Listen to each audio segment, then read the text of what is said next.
Hello, my beautiful friends. I am Bleadon-Maffei with Illuminating Souls, welcoming you to this episode of Sleepy Bedtime Blessings, a podcast designed to help you rest, relax, and fall asleep, all while deepening in your connection with your beautiful team of angels who love you so. If we're meeting for the first time, I am an angelic practitioner, a spiritual teacher, and an encourager of souls. And I do this through one-on-one angel sessions, soul mentoring, and a variety of classes designed to inspire your spirit. And you can learn more at my website, illuminatingsouls.com, where you can also sign up for my daily inspiration email blast, and I will send you an inspiring email every weekday. But for now, the angels and I are here to help you come into a cozy, soothing place of rest. This podcast is a mashup of two of my favorite forms of self-care, working with the angels and listening to a sleep podcast to help me go to sleep. And the way this podcast works is we'll be together for about an hour. Usually the first 15 to 20 minutes, I share with you about the angels or a spiritual theme. And then for the second part of the episode, I will read to you or tell you a story or ramble to you to help keep you company as you drift off to sleep. What I have found to be so helpful about sleep podcasts is they keep me company and they give my consciousness a very gentle focal point. And it helps me ultimately drift off. For so many years, I used to watch television and fall asleep with the TV. But I don't know what happened in the last few years. It became less effective for me, or perhaps less cozy. And probably about 5 years ago, I found my way to sleep podcasts. And I absolutely fell in love with them. At first, when I started looking at sleep podcasts, I thought perhaps they were meditative, or they had something embedded in them, some sort of subliminal message that would put me to sleep. But what I discovered is they were very gentle narratives, whether they were stories or people were reading from books in public domain. It was meant to be rambling, soothing, friendly narratives that help our waking consciousness drift off. And if you think about it from a societal standpoint, so many children drift off to bed while somebody is reading them a story. For me, my sister and I shared a bedroom on the second floor of our house, and I have such sweet, warm memories of hearing my parents' voices off in the distance downstairs as they were just in conversation or watching TV while we were upstairs getting ready to go to bed, and it was so comforting. So my intention for this podcast is that it is a comforting, soothing space. And it may take a little while for you to build your connection to the podcast. So give it a try for a few nights. And my sense is you'll find out within 2 or 3 times if this is going to work for you. It takes time to get used to the sound of my voice. It takes a little bit of time for your consciousness to build trust in this space. And it's not just the sound of my voice, but it is the love of the angels that is flowing through this broadcast. And angels are divine celestial beings that are here to love and support us. I'm blessed to be someone who can feel the love of the angels. And so I feel their love flowing through whenever I get ready to record an episode. So right now it is early morning here in Northern California. It's still dark out. And I am underneath the blanket fort, and I feel the love of the angels coming through for you.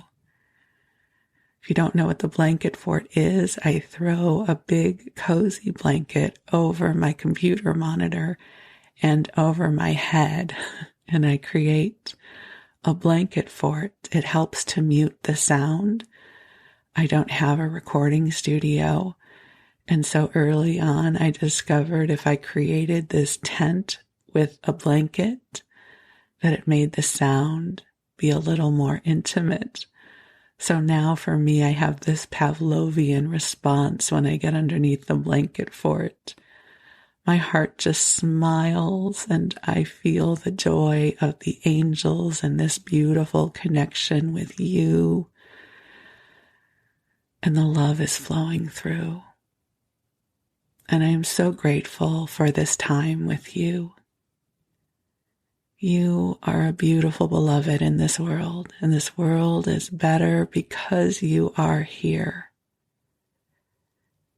And so whether you are using this podcast to help you fall asleep, and also I know many of you use it during the daytime to keep you company as you commute to work or go about your day, however you are guided to use this podcast, you have my blessing and gratitude.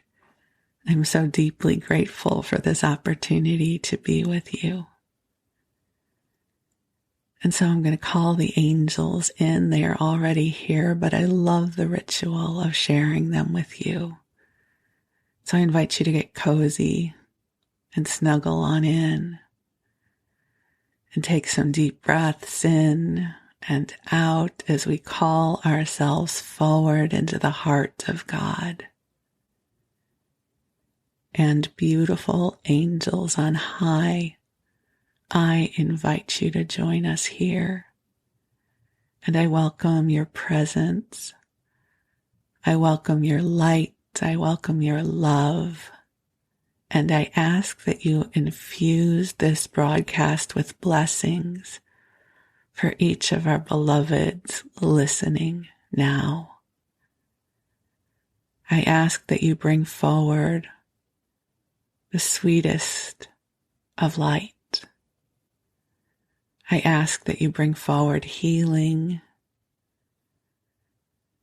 I ask that you clear from us anything that does not belong to us. And I ask that you help clear any doubt or worry that really does not serve us, clearing this up into the highest realms where it can be transformed in service for the highest good of all concerned. And so, dear ones, just take some nice deep breaths in, and the angels and I invite you into this sweet moment that is being cultivated just for you. One of the beautiful things about the angels is they will calibrate this energy specifically for you.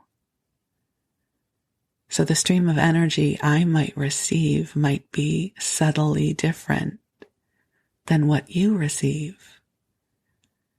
But the angels are able to meet you where you are in live time, even if you're listening to this broadcast years after it was recorded. The angels can be with you now and that they are aware of what is transpiring in your life and what you are carrying in your heart. And they are here to love and support you. And the greatest thing that you can do is to open to receive. That might sound so easy, but most of us are so good at giving and not so great at receiving. So a sweet little prayer that you can bring into the light here is, angels, help me open to receive your love. Help me feel and sense the love that you are bringing me. And some of the ways I experience the love is I might just feel a beautiful warmth in my heart chakra. I might feel tingles.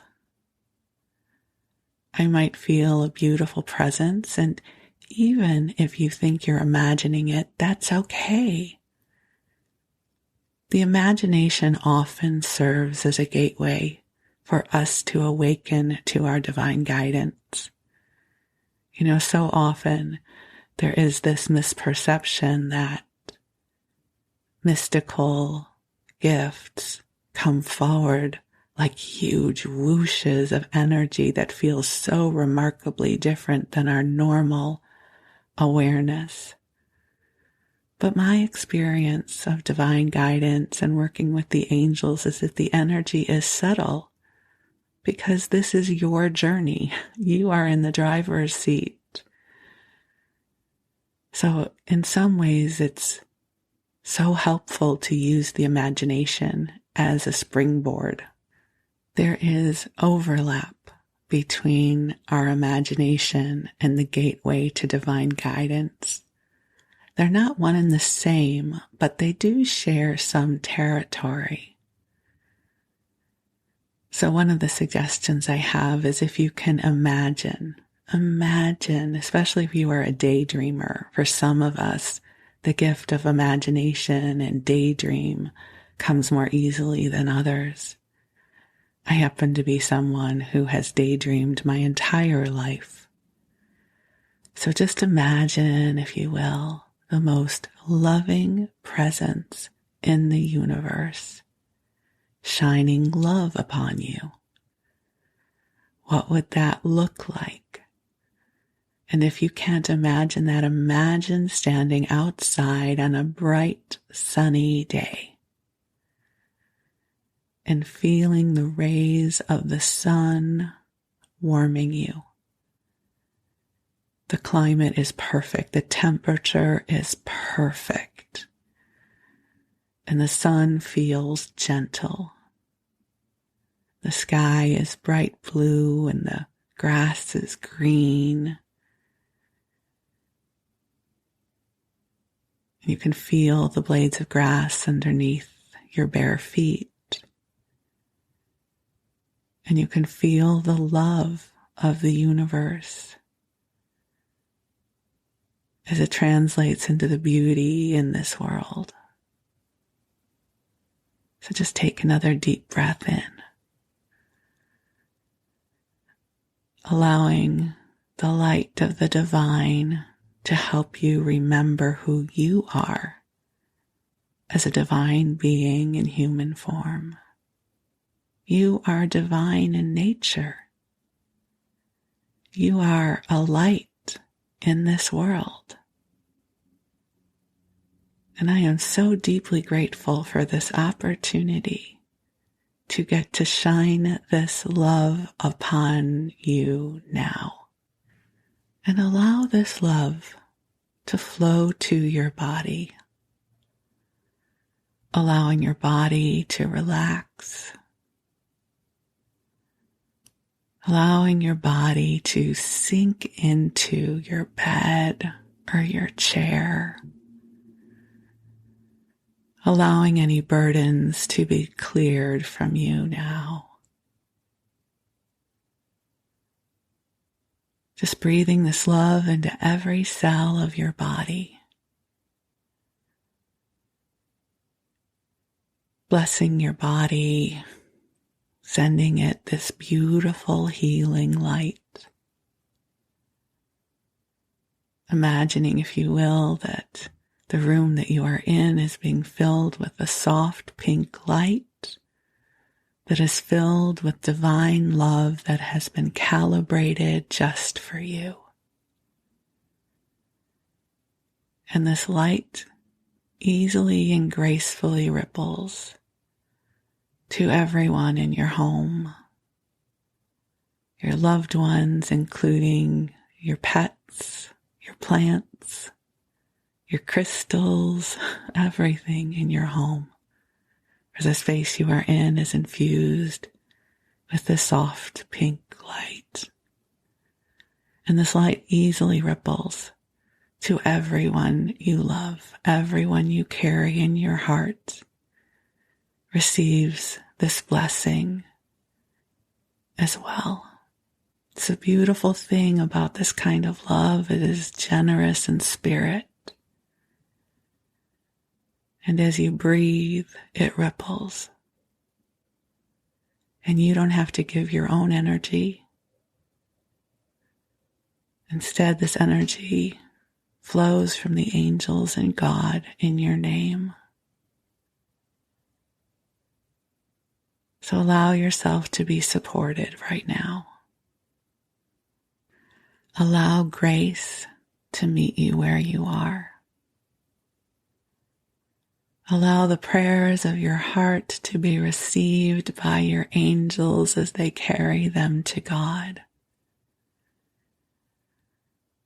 And in this moment, I affirm that blessings are flowing to you. Miracles are being seeded in your name.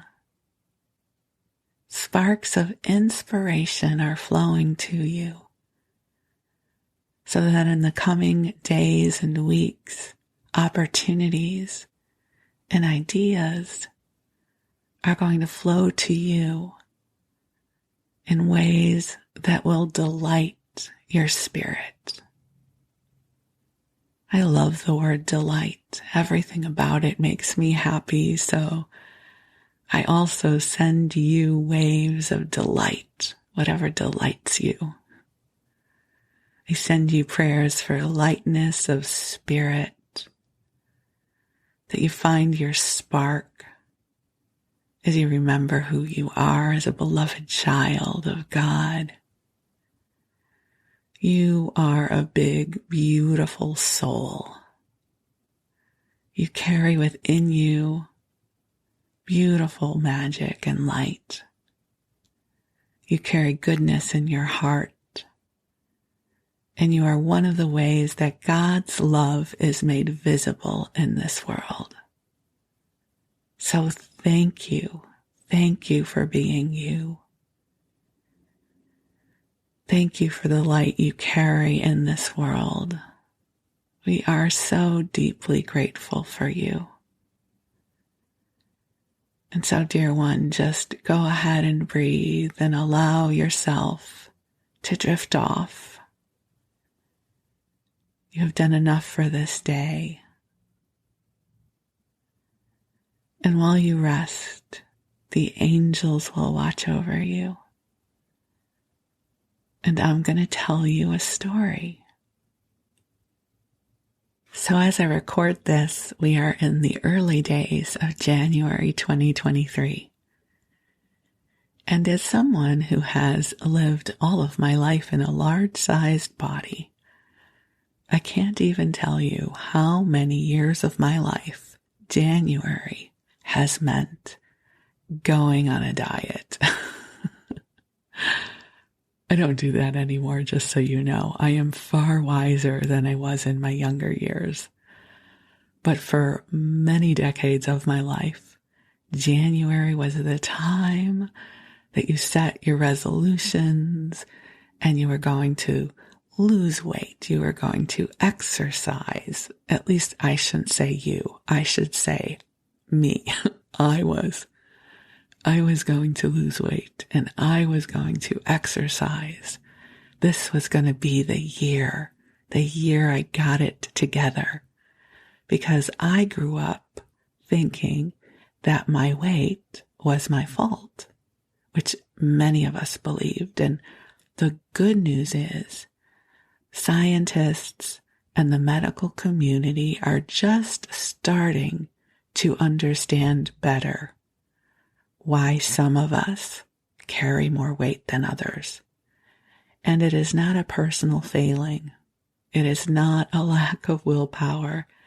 It is a metabolic condition. But that's not what story time is going to be about. I just wanted to let you know that the beliefs that I held for most of my life are no longer the beliefs I hold, and that has brought a tremendous amount of peace and healing and a sense of humor to my own journey. So I'm able to reflect upon the past with a sense of humor and eye rolls and, oh my God, I can't believe we ever lived life this way. And so in this episode, I thought we could go into the Wayback Machine, and I went onto eBay and I found an old Weight Watchers recipe pamphlet. It must be from the late 60s or early 70s. And it has many of the recipes that I remember, and I thought I would share them with you.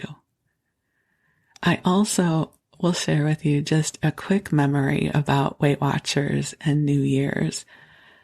It was somewhere in the late 1980s, so I would have been still in my 20s, and going to Weight Watchers in January was a thing. It was a ritual because, of course, this was going to be the year.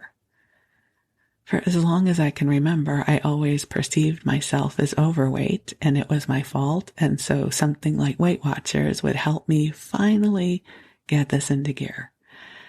And it's a known, and I don't know if this is still true, but back in the day, the early January meetings in Weight Watchers were mobbed, lines out the door. So I was not the only one who felt this way. And so I went to a Weight Watchers meeting in January. I think it used to be on Westwood Boulevard in Los Angeles. And as we were registering, CBS News was there with a camera crew interviewing people who were going back to Weight Watchers for the first of the year. And they interviewed me. And I said something like, this is going to be the year. I'm looking forward to it. I don't remember what I said, but I was bright and shiny. And the only reason I remember this happened is because people around the country who knew me called me and said, we saw you on CBS News. I don't know that that tape exists anymore, but somewhere in the archives of the human experience, I am one of those people who is present on camera saying this was going to be my year, and it never was. Because, I'm still me. But back in the day, Weight Watchers, I have to say, has evolved tremendously over the years. We've learned so much more about healthy eating. But I first went to Weight Watchers when I was 7 years old. That's young. So I've been doing this a long, long time. And back then, Weight Watchers was pretty militant. It involved, since I was a kid, I had to drink a lot of milk. You had to eat liver, I think, once a week. You had to eat fish 5 times a week. So there were all of these things you had to do to be legal on Weight Watchers. And that was the word legal or illegal. There was legal food and illegal food. And part of the reason I wanted to buy this little pamphlet with recipes in it was because I was trying to determine if what I remembered was real. Like, was it a bad dream? Did it really happen? And I've shared with you some of my memories in another episode I did about diet recipes from the 70s. But for instance, one of them that I remembered was the quote cheese Danish, which involved toasting a piece of bread, which was never the good bread. It was some sort of like skinny bread. And you would put a 1/4 cup of cottage cheese, always low fat, thank you very much, onto the bread with some sweetened low and some cinnamon. And then you would toast it. And that was considered cheese Danish. It never was a cheese Danish, let's just be clear, but it's what they called it. You know what is so interesting about that is cottage cheese toast is becoming a thing again, much to my horror and fascination. A few of the food accounts that I follow on Instagram and TikTok, people who do healthy recipes, not diet recipes, just whole foods, they are making this cottage cheese toast where they take a really lovely piece of bread, so not that weird skinny bread that I used to eat as a kid, but real bread, and toast it. And then you take whole fat cottage cheese and you put it on the toast, maybe with some avocado or something.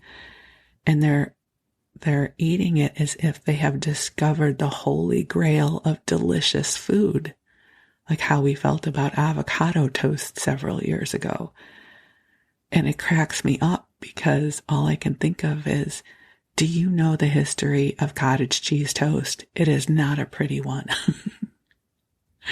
So I thought we would go through this recipe booklet together and go down memory lane for any of you who were on a similar journey to me. And if you weren't, if you got to eat actual food like ho-hos and Cheetos and macaroni and cheese and real cheese Danishes, well, God bless you. I'm so glad that you were able to consume those foods when you were younger. I always had to have the diet person's substitute of these things. So I had a good relationship with sweet and low back in the day. So here we go. So the first thing we go into here is soups. And we start off with cabbage soup. And how many of you remember the cabbage soup diet? I don't remember what was in it, but I remembered it had to do with eating or drinking a tremendous amount of cabbage soup to help you lose weight. So this is the Weight Watchers. It's a local Weight Watchers group that put out this recipe book. So this wasn't Weight Watchers National. It was a regional Weight Watchers group, but these were some of their recipes. God bless these women. God bless these women. And I know I am making this gender specific. There were men who went to Weight Watchers, but it was mostly women who would come up with these recipes. And you can feel and see the diet culture in this. So, a 46-ounce can of tomato soup, 7 tablespoons of lemon juice, 2 tablespoons of dehydrated onions, a half a cup of water, 2 envelopes of powdered beef bouillon, 1 teaspoon of liquid artificial sweetener. Combine above ingredients and bring to a boil. Add shredded cabbage, at least 1/2 head or more if desired. Is that the saddest excuse for soup you have ever heard? Like dehydrated onions, you're not even sauteing real onions. There's no mirepoix in here. There's no carrots and celery and onions. There's not even a little pat of butter to give it some flavor. You get a can of tomato juice, some dehydrated onions, some lemon juice and beef bouillon and sweetener. It's the saddest thing. But that was the mindset back then. So how about the saddest version of cream of mushroom soup? 1 small can or jar of mushrooms. And the thing is I remember back in the day, we used canned mushrooms. I don't know what was happening with fresh mushrooms back then, but I grew up on canned or jarred mushrooms. 1 cup of non-fat milk or skim. It was always skim milk. I was from the Midwest, so we did skim. 1 cube or envelope of beef bouillon, and then salt and pepper to taste. Blend mushrooms, half the juice, bouillon, and the cup of milk in blender. Like, this was the mindset that we could not even be trusted to have real food. We just could only have this imitation food. But also, the thing about these kinds of recipes is that these foods were all free foods. Like, you could have as much as you wanted. And for people who grew up in the diet culture, quantity was everything. We were always looking to eat, and now we understand much more why that is, right? The bodies that we're in are sending signals like, we're in trouble here, we need more food. But back then we didn't know that that was the case. So this idea of being able to consume large quantities of these foods that weren't really foods were the best thing we could come up with. So there you go. There's a few very sad soup recipes for you. Okay, and now we get to eggs and cheese and breakfast options, which I remember well because I had these often. So we start off with the very famous pancakes. So you take 1 egg, 1 slice of bread, again, usually some skinny bread, 2 tablespoons of buttermilk, which we didn't have, my mom would have used skim milk, a pinch of salt, artificial sweetener, equal to 2 teaspoons of sugar or to taste. So that would have likely been 1 packet or 2 packets of the pink packet Sweet and Low. Put in blender at high speed, and then you pour it into a hot non-stick skillet. And you can also slice an apple, peach, or a half a cup of blueberries. And that's what we did. I remember my mom would make me a blueberry pancake out of this. And then it says, breakfast only. Men, do not forget to eat your other slice of bread, because men got to have more food. And if you don't think that that did not build up resentment at Weight Watchers meetings, the Weight Watcher lecturer would say something like, and men, remember, you get an extra slice of bread. And all the women would give this really nervous giggle like, oh. Because men tend to need more food and lose weight easier than women. So there was always this war of the sexes happening at Weight Watchers meetings. And listen, you might want some syrup. So here is Weight Watchers syrup for you. 1 can of non-caloric cream soda. And I'm going to go back to the whole soda thing in just a second. 1 cap of artificial butter flavoring. 1 cap of maple extract and artificial sweetener to taste. You put it in a pan and you boil it, and then you pour it over your pancakes. So again, there's no nutritional value in this, no sugars. Now, let's set the stage for the late 60s, early 70s. Artificial sweeteners were relatively new to the marketplace. And it was determined that fat and sugar were why we were all fat. And so anything where you could substitute fat or you could substitute sugar was a thing. And we didn't know better then. We didn't know if this would damage our systems, nothing. It was just this miracle thing that you could use saccharin or Sweet and Low and sweeten things, because we were looking for sweet things. And as far as diet recipes go, sugar-free soda is used in many of these recipes for flavor. So that this uses the sugar-free cream soda is not a surprise to me. And I seem to recall that the brand of sugar-free soda that we would use for cooking these weird recipes tended to be Shasta, because Shasta had a wide variety of flavors, including orange and grape and black cherry soda. So there were things like Tab and Fresca, but we didn't use those as much in recipes. So there is, here, you guys, here's the famous cheese Danish that traumatized many people back in the 70s. Like if they, nowadays, the people who are doing cottage cheese toast, it's called cottage cheese toast. So the bar is not very high when it comes to expectations, right? So if a food influencer right now is making cottage cheese toast because they love toast and they love cottage cheese, power to them.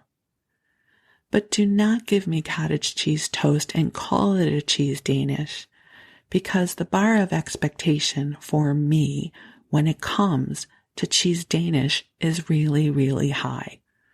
I am looking for a flaky experience when it comes to the pastry. I am looking for a hefty dollop of cheesecake-like filling for the cheese Danish. So to hand me a sad piece of toast with cottage cheese on it, it is just cruel. It is my belief. So here is the famous cottage cheese Danish from Weight Watchers. 1 slice of crisp toast.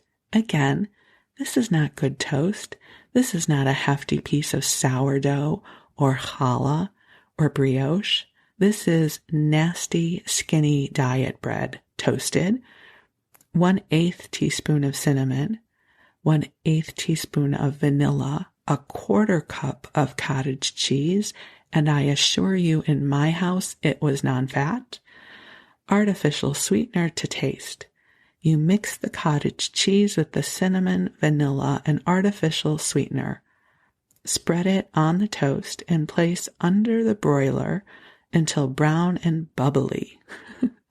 Fruit may be added on top before broiling, but must be counted in daily requirements. Now, this is a big thing. If you were going to put some fruit onto your cheese Danish, you had to count it. You had to count everything because we could not be trusted when it came to food. You had to count everything. Now, here's the thing I remember. I was always so hungry after this, and no wonder, a 1/4 cup of cottage cheese. So I still eat cottage cheese today because I like it, but I tend to eat it with fruit, with some honey or something, so I don't torture myself with cottage cheese, and I always get full-fat cottage cheese.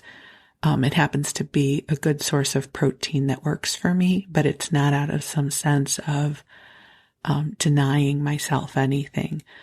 But I happen to know the nutrients of cottage cheese, so when I get my full-fat cottage cheese, a 1/2 cup is about 110 calories, and depending on the brand is somewhere around 14 grams of protein. So if I was having a 1/4 cup of cottage cheese, it was probably non-fat, that would have been about 45 calories and only 7 grams of protein. That's not enough. That's not enough food for breakfast. It's crazy. Here's another one. I never had this one, but it sounds horrible. They're calling it, quote, hot cereal, because we couldn't have had real oatmeal back then. So 1 slice of white bread, 1 egg, 2 ounces of boiling water, a 1/4 teaspoon of cinnamon, 2 ounces of skimmed evaporated milk, and 3 drops of imitation butter flavoring. And you pour boiling water over the bread, you add the evaporated milk, you stir constantly while adding the egg. Oh, this just sounds terrible. I'm not even going to keep going. It's so sad. There is sort of the pancake version, but it's called an apple fritter because you add in an apple.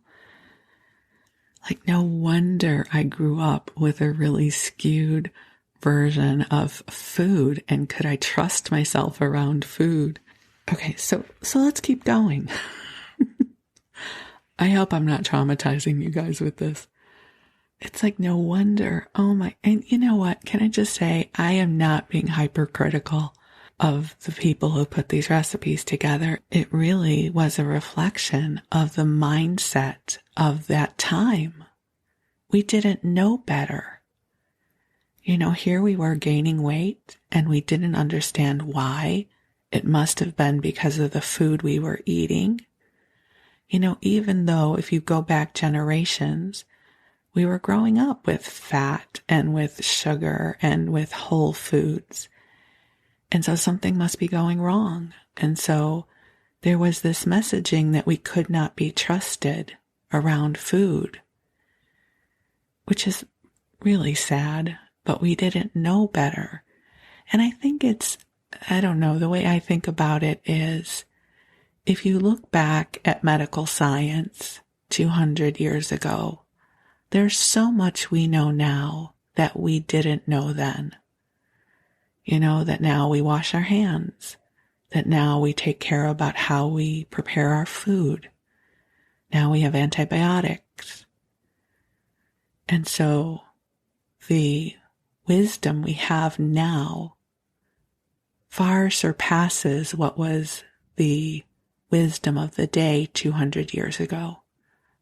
And I wholeheartedly believe that 50 years from now, we're going to look back at how we were thinking about obesity and shudder because we had it so wrong. But these recipes reflect what we thought to be right and true back then. So let's look at some more, shall we? This one, I don't know. This just makes me so sad. It is pineapple cheesecake.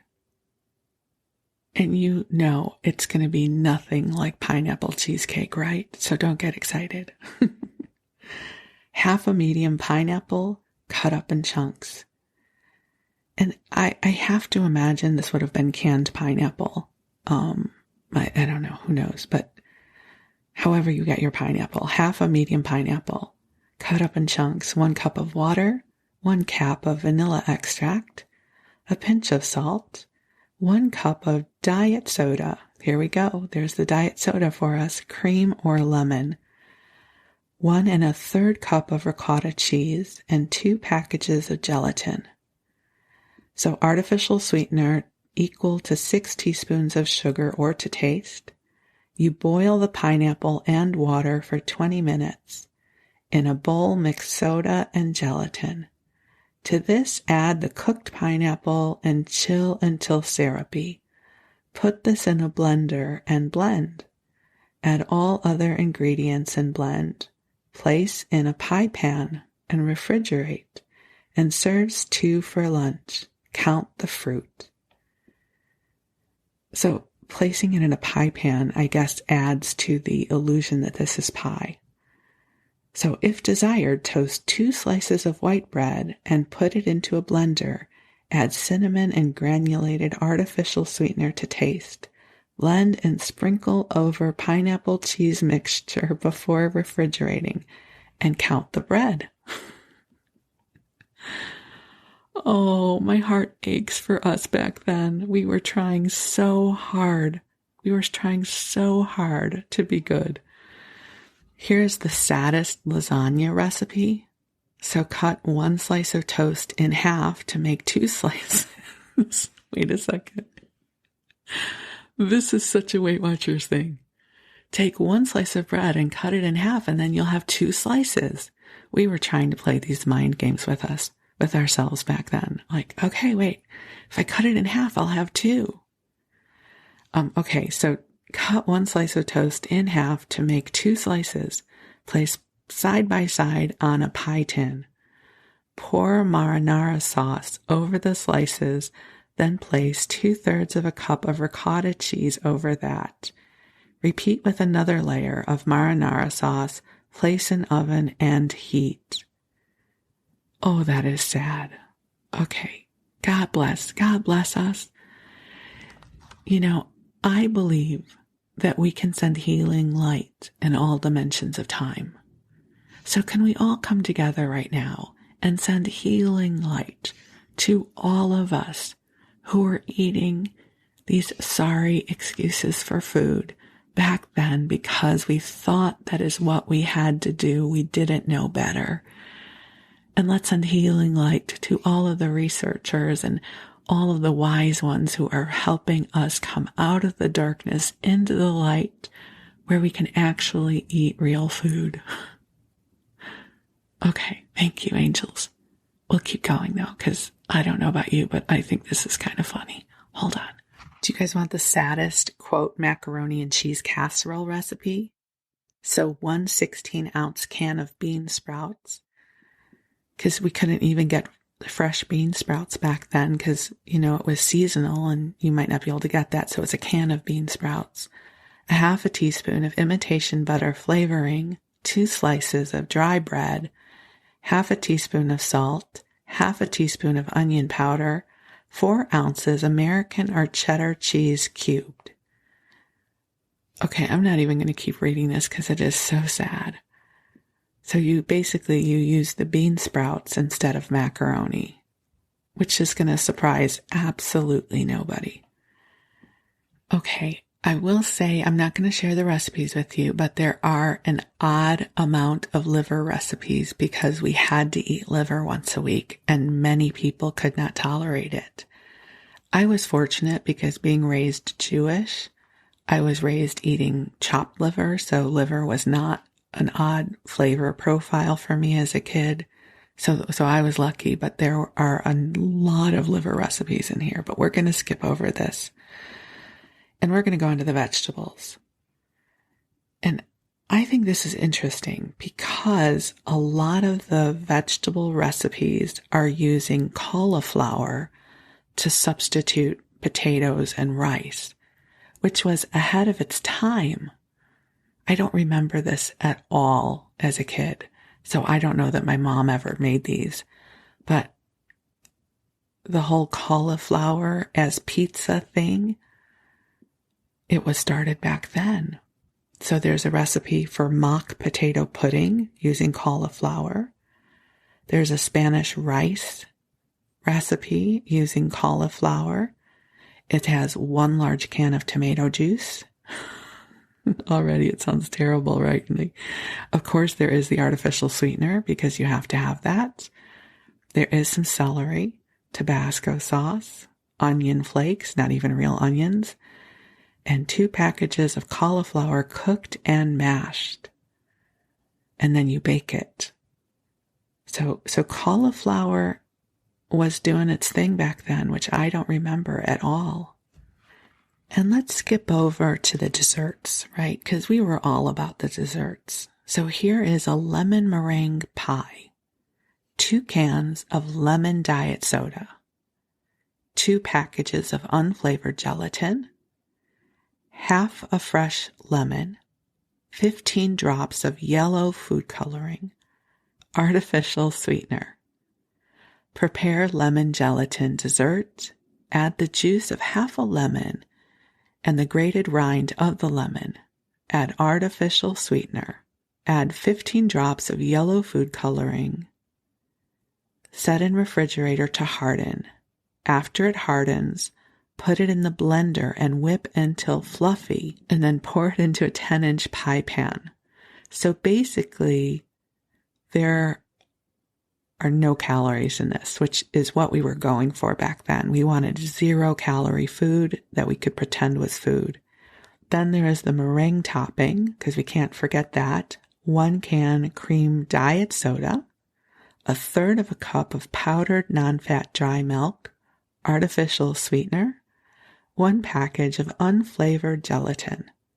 Prepare cream gelatin dessert. Add sweetener to equal approximately 2 teaspoons of sugar and 1/3 of a cup of powdered non-fat dry milk all at once.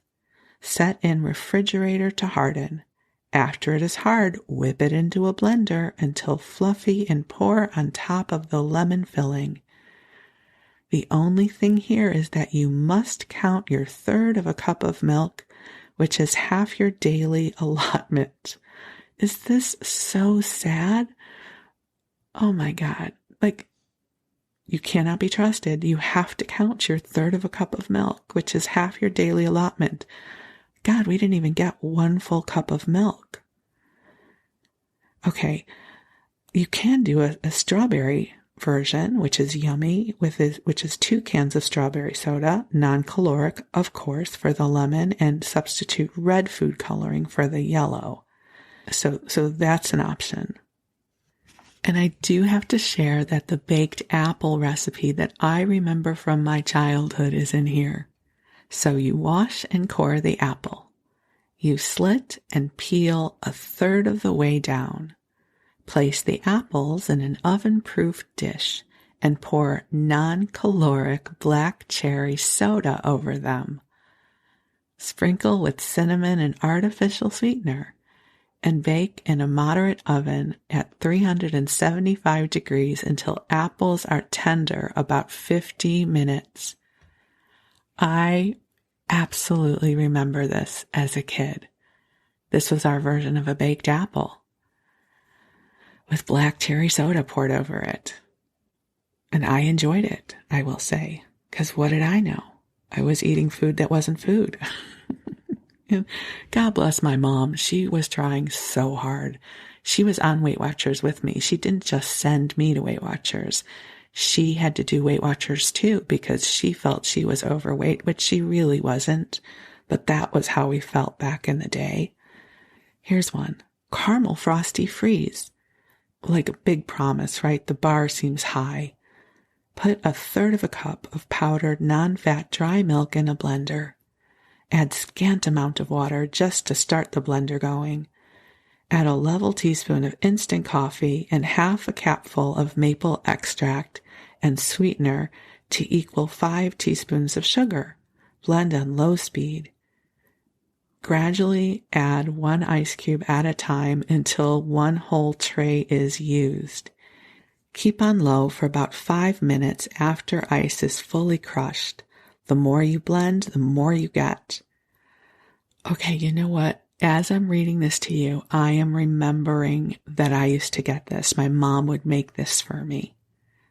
I don't know that we used maple. We may have used vanilla extract, but I have this vision of my mom making a shake for me using instant coffee and ice cubes. And remember, the ice cubes would be in the metal tray, right, where you had to lift up the handle and try and crack them out because we did not have automatic ice machines back then, back in the olden days. Oh my God, I just am having this visceral memory of these milkshakes. Woohoo! Like other people would get milkshakes from Burger King. I would get the Weight Watchers milkshake. Yay me. Okay, let's see what else we got. Okay, how about an apple turnover? This is in the miscellaneous category. 1 apple, peeled, cored, and sliced. 1 teaspoon of lemon juice. 1 tablespoon of water. 1 slice of white bread. 1/4 teaspoon of cinnamon. Artificial sweetener to equal 2 teaspoons of sugar. Cook last 4 ingredients with the apple until tender. Cool. Remove crust from bread and roll thin. Like no crust for you. Place half of apple mixture on bread. Oh my God, I remember this. Place half of apple mixture on bread and fold diagonally. Moisten edges and press together with a fork. Bake at 425 degrees until brown. Oh my God, wait, I remember this. Oh wait, and then it says, remember to eat the crust of bread because we had to count things. So we couldn't just not eat the crust of bread. You had to eat it even though you were cutting it off. Wait, I remember these. Oh my God, I remember flattening out the bread. Oh, goodness gracious. No wonder I had food issues. Oh, oh, my heart is so filled with love for all of us back then. God bless our little hearts. Trying to make a mock apple turnover that would somehow satisfy. Okay, let's see what else I can find. All right, and here is a fruity milkshake to sing us home. 1/3 of a cup of non-fat dry milk, 1/3 of a cup of ice water, 1/4 cup of sliced strawberries, 1/2 teaspoon of cherry extract, 1/2 teaspoon of orange extract, artificial sweetener to taste, equal to 1/2 cup of sugar, 6 ice cubes crushed. Combine all ingredients except ice cubes in blender. Run at medium speed for 2 minutes or until strawberries are pureed. Add crushed ice. Run at medium speed for 2 minutes and makes 1 serving. And I have to say, I remember these kinds of milkshakes. I seem to recall it would involve milk or blueberries and artificial sweetener and ice. Now, all in all, that doesn't sound so weird, right? We do a lot of smoothies these days, right? We're used to blended drinks. But the thing was about those things is somehow what I recall is I was supposed to trick my brain into thinking I was really having a milkshake. You know, if I make a fruit smoothie, I know I'm having a fruit smoothie. I am not having a milkshake. A milkshake is its own thing with its own sense of satiety, right? Like it's going to be creamy and smooth and sweet and filling versus a fruit smoothie is a different experience. I don't know. That's just me waxing poetic about what my relationship with food is. Like I want my experience of food to be what it is. I think it's why I never got into the whole cauliflower thing that has been the craze for the last 5 years.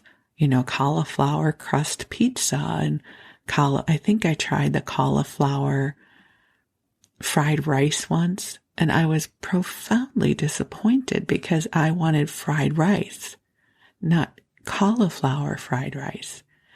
It's not that I don't like cauliflower. I like cauliflower, you know, I like roasted cauliflower. I like cauliflower in my salads. I'm not anti-cauliflower, but cauliflower is its own thing. But I don't do well with cauliflower that's supposed to be a pizza crust. I grew up in Chicago on Lou Malnati's pizza. I have a really high bar when it comes to pizza crust. So cauliflower pizza crust and me, like I'm not going to have a good experience of that. And that's what I remember about Weight Watchers back then is we were looking to find substitutes for other kinds of food, right? So now if people want to eat cottage cheese toast because they like cottage cheese on toast, that's all well and good. But please don't call it a cheese Danish. Like I have high expectations when you call something a cheese Danish. I have 60 years of experiences in my food Rolodex of what a cheese Danish is going to be. And if you hand me a piece of skinny toast with 1/4 cup of non-fat cottage cheese, some cinnamon and some sweet and low, and tell me it's a cheese Danish, I am going to feel so defeated. So here's to a lifetime of trying to understand our relationship to food and health and wellness. And I am so grateful I have lived my way into this moment in time where I have a very healthy relationship with food. I eat whole foods. I eat delicious foods. I don't count things anymore. I don't think of things as legal and illegal. if I cut a crust off a piece of toast for whatever reason, I will not require myself to eat it. In the spirit of the new year energy, here's to eating food that allow our bodies to feel healthy and well. And here's to eating delicious food that delights us, right? That makes our bodies feel good. So as we draw this episode to completion, here is to a healthy, beautiful relationship with food and our bodies. We are so lucky to live in this time when we know so much more than we used to. And I am just so grateful to have lived my way into this time of life, because I feel like I have such deep compassion and awareness. And back then, we just didn't know. It was this mystery. And so people figured out that if we just deny food and we eat small amounts of food and we eat fake food, that perhaps then we will lose weight. So sending healing light, again, all dimensions of time. Let's just heal that and come into this moment where we can actually eat an apple if we want to, or I can. I'll speak for myself. I can eat a piece of toast because I want to, not because I'm trying to imagine that it's an apple turnover, right? I can eat an apple without pouring diet soda on it to make it taste like something else. I can enjoy a delicious apple. And life is so much better now. So I hope you have enjoyed this walk down memory lane with me. And I love you very, very much. And I'm sending healing light through all dimensions of your timeline as well. So grateful we are here now. And I wish you the sweetest of dreams. I wish you love. I wish you goodness. And I am so deeply grateful for you. We'll talk again soon. Thank you.